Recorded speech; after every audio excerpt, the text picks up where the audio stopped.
누가복음 24장 전체는요, 증인에 대한 이야기를 가지고 있습니다. 그래서 사실은 이 모든 일들을 하나님이 부활의 증인으로 세우기 위해서 그렇게 세우는 일들을 하나씩 하나씩 우리에게 보여주고 있는 거죠. 그래서 24장 전체의 주제는 사실은 48절에 있는 말씀입니다.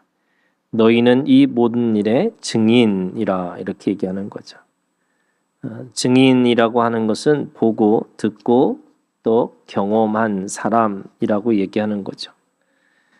우리는 부활의 증인으로 살아야 된다 이렇게 얘기하고, 그 증인이라고 하는 것은 오늘 우리가 주님 안에서 그 부활하신 주님이 우리 가운데 계신 것을 보기도 하는 것도 있지만, 내가 오늘 몸으로 그 부활하신 주님을 드러내고 나타내서 그 부활의 믿음을 가지고 살라 이렇게 말씀하고 있는 겁니다.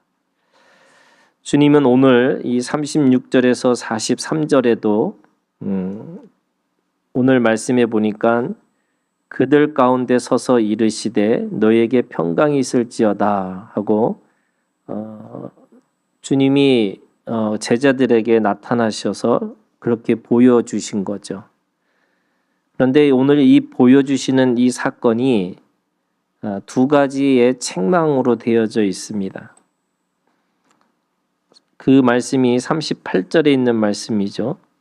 예수께서 이르시되 어찌하여 두려워하며 어찌하여 마음에 의심이 일어나느냐 이렇게 얘기하십니다. 우리가 증인으로 산다는 것은 두 가지를 극복해야 되는 거죠. 두 가지의 이 장벽을 넘어서야 되는 겁니다. 우리가 증인으로, 부활의 증인으로 산다는 것은 그 두려움 가운데 있으면 그 두려움이 나를 사로잡아서 부활의 믿음을 가지고 살 수가 없습니다. 그것은 보고도 듣고도 또 만지고도 사람들은 여전히 두려움 가운데 사는 것과 같은 거죠. 두 번째는 마음에 의심이 일어나느냐 이렇게 책망하고 계십니다. 그들은 분명하게 보고 듣고 만진 바 되어진 그 예수를 보고도 여전히 마음에 의심이 있습니다. 그래서 주님은 내가 부활이요 생명이요 라고 말씀하신 그 말씀 속에서 뒤에 항상 네가 이것을 믿느냐라고 우리에게 믿음에 대한 이야기를 하고 계십니다. 다시 말해서 죽음에 대한 두려움 또는 내가 가지고 보고 들은 것에 대한 확신, 이 두 가지가 부활의 증인으로 살 수 있다고 우리에게 말씀하고 있는 거죠. 오늘 그들 가운데 서서 주님이 평강이 있을지어다 라고 그들에게 선포하고 나타나셨습니다. 두려움이라고 하는 것은 종교 권력자들 그리고 로마라는 그 세속의 이 권력자들 앞에서 살해된 예수 그리스도, 자신의 스승의 죽음을 보면서 누구도 그 안에서 진리를 말할 수도 없고 또 진리로 살 수 없다는 것을 확신에 찼던 그들에게 이제는 죽음이 더 두려운 거고 진리보다 비진리로 살아가는 것이 당연하다고 생각했는데, 그들에게는 예수님이 나타나신 것을 보고 그들의 진정한 그 두려움이 이제는 평강으로 바뀌어야 된다라고 말씀하고 있는 겁니다. 그리고 그들에게서 자신들이 보고 있는 것들이 그들 스스로 뭐라고 말하고 있냐면, 그들이 39절에 있는 말씀에 보니까 내 손과 발을 보고 나인 줄 알라. 나를 만져보라. 영은 살과 뼈가 없으되 너는 너희 보는 것과 같이 나는 있느니라 라고 얘기합니다. 이유는 37절에 그들이 그 보는 것을 영으로 생각하는지라 라고 얘기하고 있습니다. 영이라고 하는 것은 사람이 죽어서 그들도 그렇게 영으로 나타나는 것이라고 생각하고 예수님이 진짜 육체로 부활하시는 것보다는 그냥 어떤 다시 죽어서 다시 돌아올 수는 없고 그 영이 남아서 여전히 이 구천을 돌아다니는 것처럼 그렇게 믿고 그 예수님의 나타나심을 귀신의 영으로 생각하고 그것을 보고 믿었다고 이야기하고 있는 겁니다. 근데 주님은 그들에게 말씀하신 거죠. 영은 살과 뼈가 없고 너희가 보는 것 같이 나는 있느니라 라고 이야기를 하고 있습니다. 부활하신 예수님은 귀신의 영 또는 그냥 사람들한테 환상이나 어떤 허상이나 어떤 환상으로만 보여지는 것이 있는 것이 아니고 눈으로 보고 귀로 듣고 손으로 만진받아지는 아주 실제적인 물질 속으로 우리 가운데 계셨다라고 말씀하셨습니다. 그렇기 때문에 그것을 부활이라고 말하는 거지 죽은 자가 귀신으로 오는 것이 아니고 죽은 자가 다시 태어나는 것도 아니라는 겁니다. 죽었던 자가 그 죽음에서 다시 일어나서 그대로 그 모습 그대로 우리 가운데 오셨다고 말씀하고 있습니다. 그래서 손과 발을 보고 나인 줄 알라라고 하는 이 39절에 있는 말씀은 죽기 전에 가지고 있었던 그 육신의 그 모습 그대로 우리 가운데 나타났다라고 말씀하고 있습니다. 뿐만 아니라 나를 만져보라고 얘기하셨어요. 단순하게 그렇게 모양으로만 있는 것이 아니라 아주 실제적으로 그렇게 만질 수 있는 몸이라고 하는 것으로 오셨다는 겁니다. 그리고 나중에 42절, 43절에 있는 말씀에 보니까 이에 구운 생선 한 토막을 드리니 받으사 그 앞에서 잡수시더라 라고 하는 겁니다. 그 먹는 그것이 그냥 왜 당연히 먹고 마시고 하는 것이 그렇게 당연한 일임에도 불구하고 오늘 왜 이 성경에 기록됐을까? 그것은 아마도 예수님이 실제적인 몸으로 우리 가운데 오셨다라는 것을 그렇게 기록하기 위해서 여러분 누가는 이 직업이 의사였다는 거잖아요. 그래서 다른 어떤 복음서보다 아주 실제적이고 구체적으로 또는 입증할 수 있는 그런 것으로 기록했다는 겁니다. 그러니까 예수님이 실제로 잡수셨다라고 하는 말은 그냥 몸으로 또 만질 수 있는 몸으로만 있는 것이 아니라 사람과 똑같은 몸을 가지고 계셨다 이렇게 말씀하고 있는 겁니다. 자, 이 말에 이 증인의 이 증언으로 할 수 있는 이것은 어떤 의미가 있을까? 이 말은 세 가지의 의미를 가지고 있습니다. 여러분 요한복음 1장에 있는 말씀에 보면 말씀이 육신이 됐습니다. 근데 육신이 됐다는 말은 어떤 뜻이냐면 그 육신이라는 게 원어로 가니까 그냥 고기 덩어리예요. 다시 말해서 말씀이 가장 거룩하고 가장 완전한 그 말씀이 썩고 쇠하고 없어지는 그냥 물질이 되었다라고 하는 말씀입니다. 그래서 그 물질이라는 것 자체가 그냥 사람들이 생각하기에는 썩고 쇠하고 없어지는 거니까 우리가 좀 더 고상하고 좀 더 거룩한 것은 영적인 것이다 라는 거예요. 좀 더 가치 있는 것은 사람이 가지고 있는 생각이나 사상 이런 것이 더 중요하다라고 이야기하는 것처럼 들리는 거죠. 그런데 성경은 우리한테 거꾸로 얘기합니다. 말씀이 영이 썩고 쇠하고 없어지는 물질이 됐다 이렇게 말씀하고 있는 겁니다. 그것이 예수 그리스도죠. 우리 가운데 물질의 세계에 물질로 오셨다고 말씀하고 있는 겁니다. 그러면 부활은 뭐냐? 부활은 썩고 쇠하고 없어지는 이 물질이 더 이상 썩고 쇠하고 없어지지 않는 영원한 물질이 됐다 이렇게 말씀하고 있는 겁니다.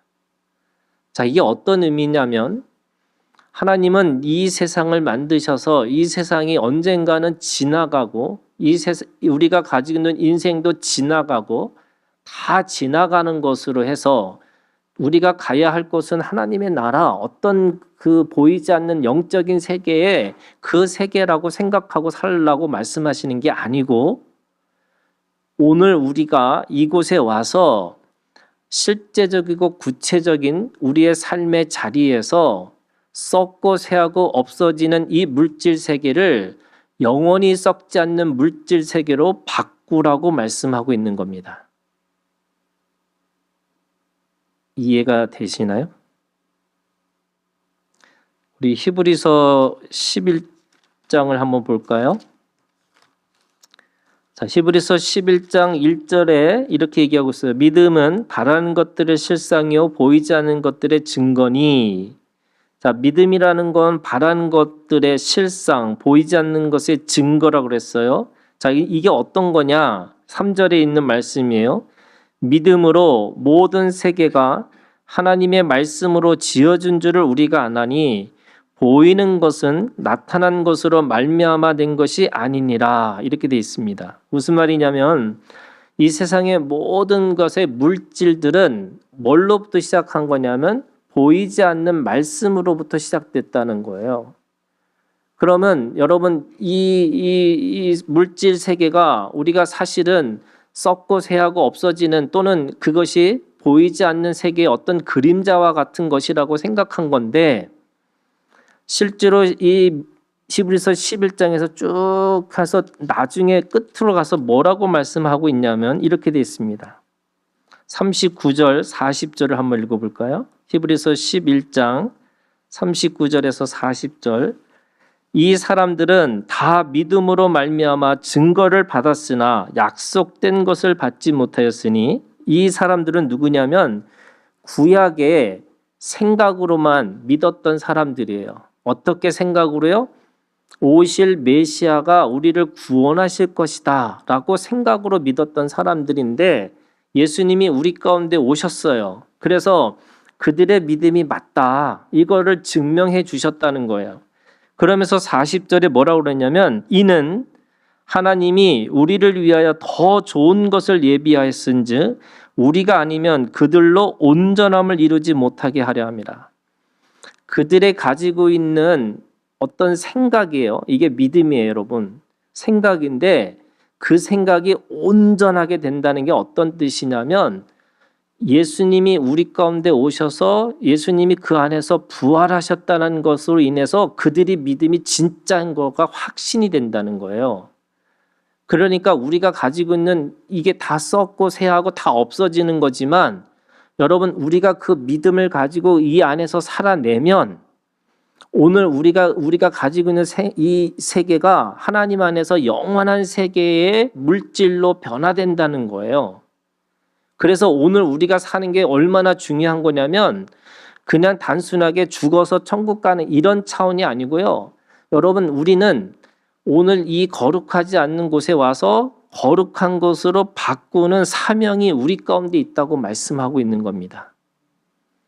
내가 썩고 새하고 없어지는 이 몸뚱아리가 예수 그리스도를 통해서 영원히 썩지 않는 몸으로 살아야 된다고 말씀하고 있습니다. 그러면 그런데 여러분 그냥 똑같은 몸은 아니겠죠. 예를 들면 제자들이 문을 잠그었는데 주님이 들어오셨어요. 오늘 말씀해 보면 똑같이 잡수셨어요. 그런데 갑자기 오늘 말씀도 보니까 누가복음 24장 36절에 뭐라고 그랬냐면, 이 말을 할 때가 언제냐면요, 35절에 있는 말씀이에요. 두 사람도 길에서 된 일과 예수께서 떡을 떼심으로 자기들에게 알려진 것을 말하고 있었을 때에, 그때 예수께서 친히 그들 가운데 서서, 무슨 말이냐면 그들도 알 수 없는 사이에 그들 사이에 이미 예수님이 와 계셨다는 거예요. 그들은 빨리 죽어서 주님과 같이 똑같이 낙원에 이르러야 되는 게 맞는 건가? 이렇게 생각할 수 있는 그 믿음에서 주님이 그들의 삶 가운데 그들 가운데 서서 뭐라고 말씀하고 있냐면 썩고 새하고 없어지는 이 물질 세계를 하나님의 세계로 바꾸라고 얘기하고 있는 거예요. 예를 들면 여러분 우리가 구약에서 우리가 관유라는 게 있어요. 관유가 뭐냐면 그 성물을 이게 하나님이 그 번제단과 이 성막과 이런 것들을 만들고 나서 기름들을 만들어 갖고 그걸 관유를 만들어서 그 관유를 바르기만 하면 이거를 요한일서에 있는 말씀에 뭐라고 그러냐면 기름 부으심이라고 그래요. 근데 그 기름 부으심을 바르면 바를수록 뭐가 있냐면 거룩한 성물이 된다. 이렇게 얘기를 하고 있는 거예요. 오늘 우리가 주님 안에서 이 물질이라는 거가 더럽고 추하고 그래서 우리는 영적인 것만 추구한다는 이런 게 아니고요. 그 영적인 것을 가지고 그 물질을 제대로 사용하면 그 물질이 영원히 썩지 않는 하나님의 물질, 하나님의 창고에 쌓이는 물질이 된다고 우리에게 말씀하고 있는 겁니다. 여러분 이 믿음이 우리 가운데 있기를 주님의 이름으로 축원합니다. 이거 있으셔야 돼요.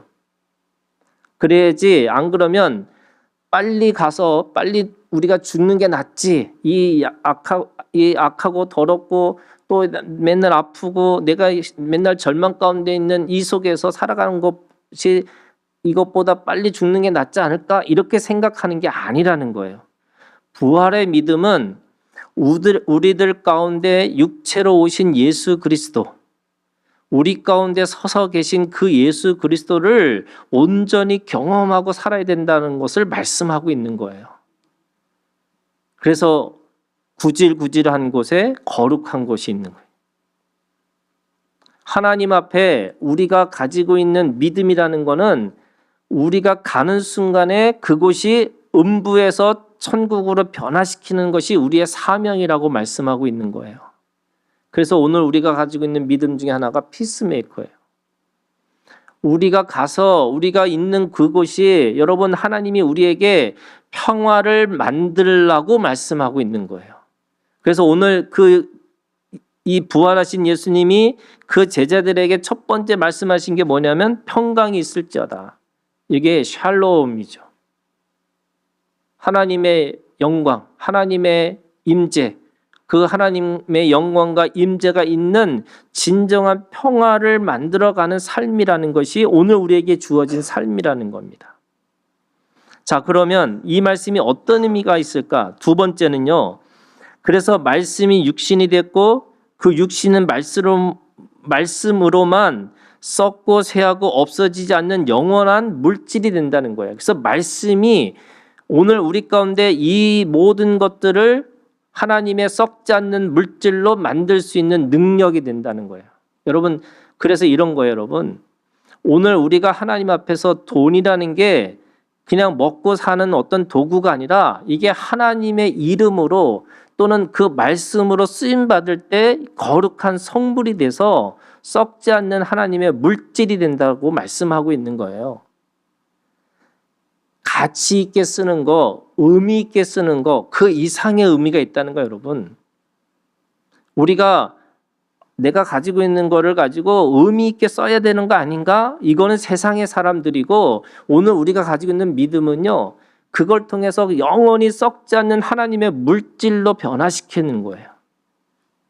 그래서 오늘 우리가 그것을 통해서 뭘로 만드느냐면 말씀으로 그것이 가능하다라는 거예요.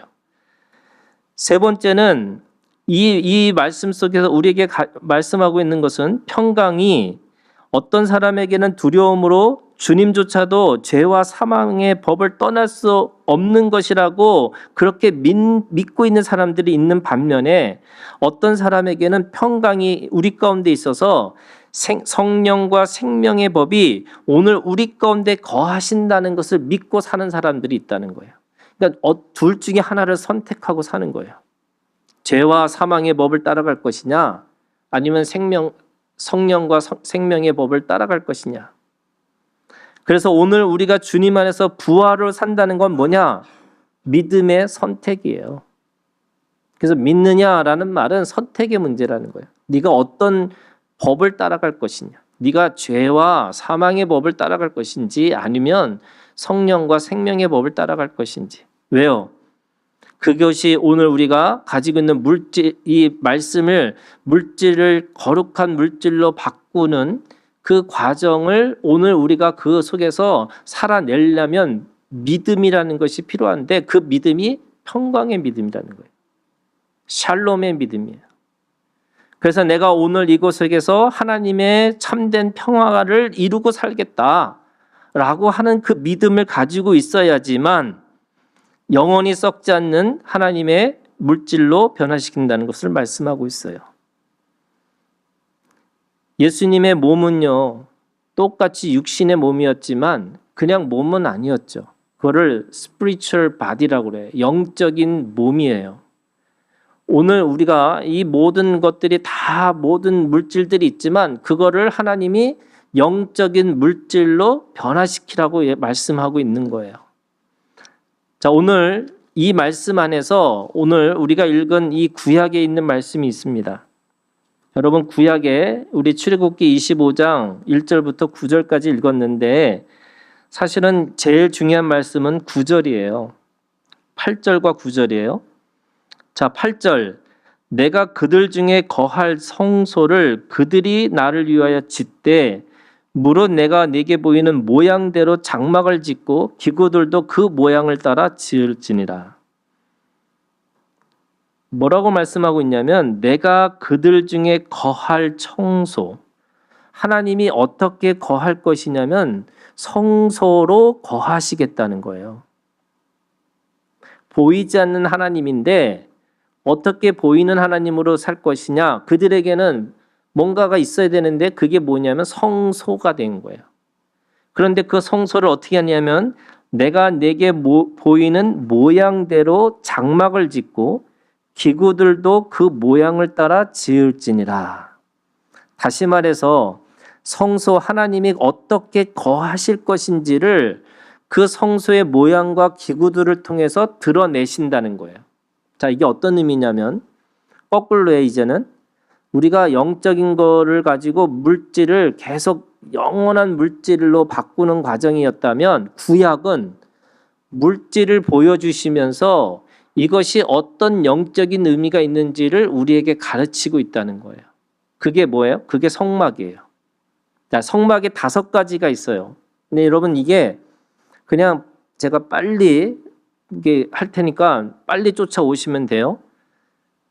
자, 성소의 모양과 기구들이 뭐냐면 첫 번째 언약궤가 있어요. 보이는 거잖아요. 물질이에요. 언약궤인데 이 언약궤에는 십계명에 쓰여진 2 돌판을 둬야 되는 거예요. 근데 하나는 첫 번째 돌판은 하나님이 준비하시고 하나님이 기록하셨어요. 그런데 이스라엘 백성들이 죄를 지니까 모세가 그걸 깨트리고 다시 모세가 준비해서 하나님이 기록한 2번째 돌판이 있어요. 그런데 이 2번째 돌판은 단순하게 돌에다가 새겨진 것이 아니라 사실은 어떤 거냐면 하나님의 말씀을 우리의 마음판에다가 새겨 놓으시겠다고 하신 거예요. 그래서 고린도후서 3장 3절에 너희는 우리로 말미암아 나타난 그리스도의 편지니 이는 먹으로 쓴 것이 아니요 오직 살아계신 하나님의 영으로 한 것이며 또 돌비에 쓴 것이 아니요 오직 육의 신비에 한 것이라. 우리의 육신의 마음의 판에다가 하나님의 말씀을 거기다가 새겨 놓으셨다는 거예요. 자, 이게 무슨 말이냐면 하나님이 어떻게 계실 거냐라고 말씀한다면 여러분 오늘 우리 가운데 서서 부활하신 주님이 우리 가운데 말씀하시는데 어디에 계세요? 우리 마음판에서 새겨진 말씀으로 계시다는 거예요. 이게 진짜 실제예요. 우리가 귀신이 어디 있어라고 할 때 이 무당이 작두를 타듯이 우리가 가지고 있는 하나님이 어디 계셔라고 할 때는 말씀 안에 계시는데 우리의 신비, 우리의 마음판에 새겨진 말씀으로 계시다는 거예요. 여러분 그거를 믿고 하나님이 뭐라고 말씀하시는지를 듣는 귀가 열리셔야 돼요. 이게 열리지 않으면 오늘 부활하신 그 말씀의 증언으로 내가 살 수가 없다는 거예요. 그래서 오늘 내게 뭐라고 말씀하시는지 그게 오늘 나의 언약궤로 있다는 거예요. 두 번째는 속죄소예요. 그 언약궤를 천사가 이렇게 날개로 덮어주고 있는 건데 그 날개로 덮어주고 있는 그 속죄소를 죄를 덮어주고 있다라고 하는 의미로 그렇게 덮고 있다는 거죠. 그걸 속죄소라고 그래요. 부활은 죽음을 전제하고 있는 거잖아요, 여러분. 죽지 않으면 부활할 수 없는 거예요. 그러면 죽음을 전제하고 있다면 예수 그리스도의 피는 과거, 현재, 미래의 모든 죄를 단번에 우리에게 모든 죄를 덮어주고 씻어주고 기억하지 않겠다라고 하는 증거예요. 그러면 속죄소가 이렇게 천사가 덮고 있다는 말은 무슨 말이냐면 여러분 오늘 우리가 가지고 있는 과거의 죄, 현재의 죄, 미래의 죄, 앞으로 지을 모든 죄까지 주님이 우리를 그 모든 은혜로 덮어주시고 씻어주고 그리고 기억하지 않겠다고 하시는 약속이 있다는 거예요. 이게 어떤 의미로 있냐면 여러분 이런 거예요. 하나님이 우리 가운데 계시다는 건 뭐냐면 절대 자존감으로 있다는 거예요. 하나님이 오늘 우리 가운데 그런 속죄소를 우리에게 보여주셨어요. 그리고 우리 가운데 계세요. 어떻게 계세요? 절대 자존감으로 계시는 거예요. 그래서 누가 뭐라고 해도 여러분 설령 우리가 어떤 죄를 진다 할지라도 하나님 앞에 고백하고 하나님 앞에 회개하고 돌아서는 순간 우리는 옛날에는 구약에는 그거를 반드시 번제단에 가서 제사를 지내야지만 깨끗하게 됐는데 우리는 그 십자가를 바라보고 십자가의 은혜를 기억하는 순간 속죄소라고 하는 그 무조건 덮어주는 은혜로 말미암아 오늘 우리가 그 안에서 죄와 사망의 권세를 가지고 살지 않겠다는 거예요. 그래서 더 이상 두려워하지 않아요. 더 이상 내가 그것에 대해서 염려하지 않아요. 왜냐하면 속죄소라고 하는 은혜로 우리를 덮어주고 계시기 때문에 그런 거예요. 그러면 오늘 우리 가운데 어떻게 살아 계세요? 여러분 하나님 어떻게 살아 계세요? 하나님이 예수님이 우리 가운데 육체로 오셨다는 게 어떤 의미예요? 여러분 하나님이 나한테 절대 자존감으로 오셨다는 거예요. 세 번째는 진설병이에요.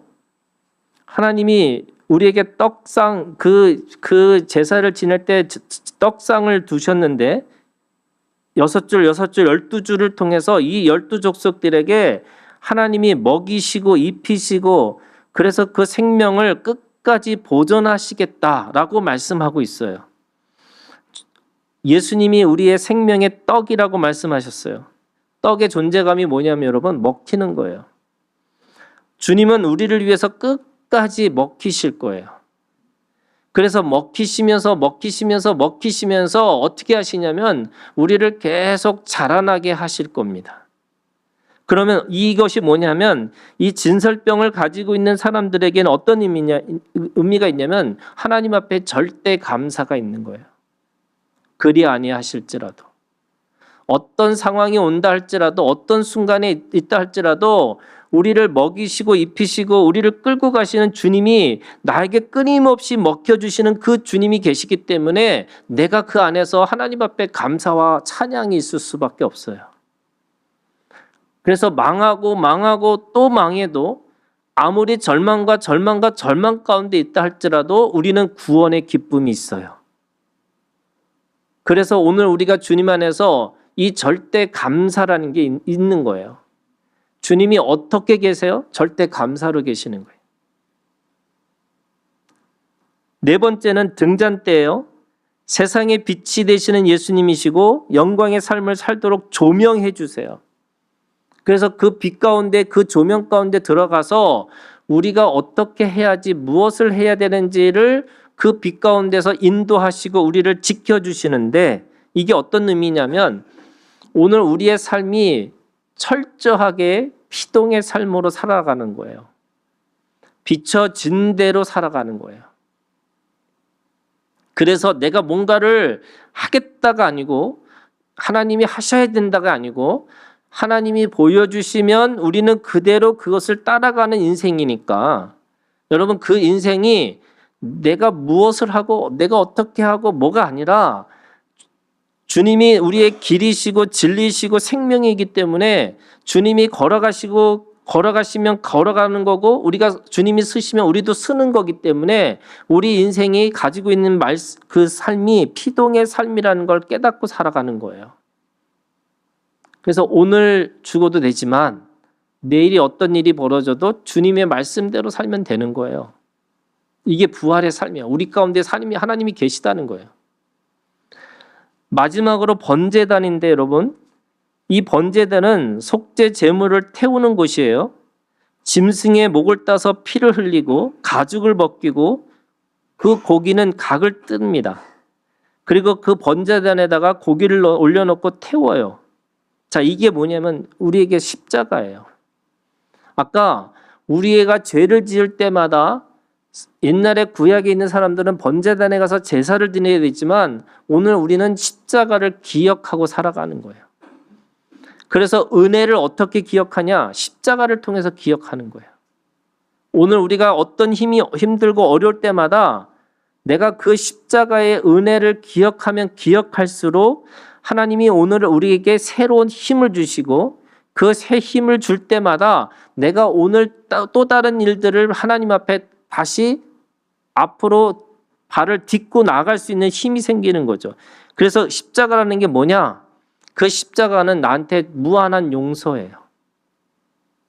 여러분 사람들이 대부분 상처에 자기 상처에 그걸 이기지 못하는 이유 중에 하나가 철저하게 자기 용서가 없다는 거예요. 하나님은 우리를 끝까지 마지막까지 최후의 순간까지 우리를 용서하시겠다고 말씀하셨어요. 그래서 자기 용서하는 거예요.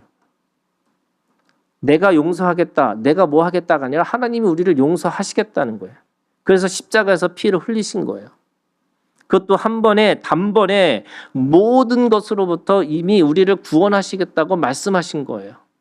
그렇기 때문에 오늘 십자가는 오늘 우리가 주님 안에서 이제는 내가 더 이상 그 죄를 묵상하고 살아가는 사람이 아니라 하나님으로부터 무한한 용서를 받고 그 무한한 용서를 통해서 누군가에게 그 용서를 흘려보낼 수 있는 사람들이 됐다는 것을 말씀하고 있어요. 자, 이게 오늘 우리에게 말씀해요. 여러분 부활의 신앙은 주님이 우리 가운데 계시다는 거예요. 이거를 한마디로 얘기하면 임마누엘 신앙이에요. 주님이 영원히 나와 함께 하신다는 거예요. 죽어서 함께 하시는 게 아니고 내가 힘들고 어려울 때도 주님이 나와 함께 하시는 거고 내가 어떤 순간 어떤 상황 속에도 임마누엘을 하시겠다고 하시는 거예요. 이게 부활의 신앙이에요. 여러분 이 부활의 신앙이 오늘 내 안에서 책임질할 때마다 여러분 말씀이 우리 가운데 있고 하나님이 나한테 절대 자존감을 주셨고 감사하고 그리고 찬양하고 그래서 용서받은 자로서 늘 주님 앞에 이끌려서 살아가는 우리의 삶, 이 부활의 삶이 오늘 우리 가운데 있기를 주님의 이름으로 축원합니다. 기도하겠습니다.